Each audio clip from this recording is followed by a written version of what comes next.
Magnanakaw ni silang naghahos ng gamit sa Tignan sa isang bahay sa Zamboanga City. Landslide sa Pampanga. Social media ng mga kandidato sa campaign period. Pinag-iisipan ng dahilan kung maaari nilang ipagbawal ang paggamit ng deepfake. For example, pag nagsalit sila sa aming gawin,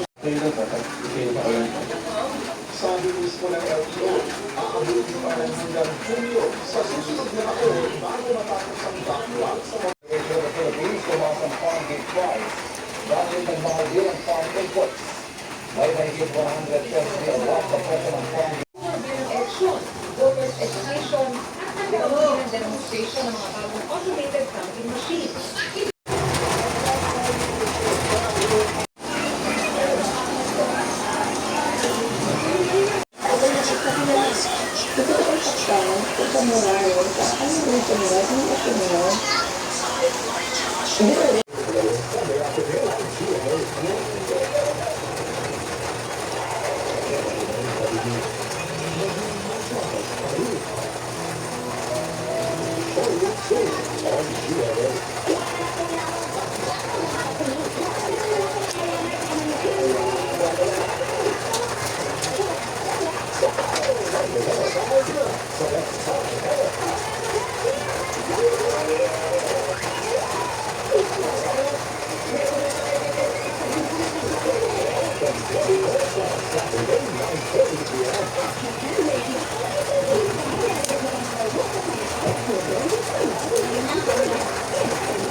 Sabi mismo ng LTO, aabutin pa ng hanggang Hunyo sa susunod na taon bago matapos ang backlog sa mga region ng Philippines tumaas ang farm gate price dahil nagmahal din ang farm inputs.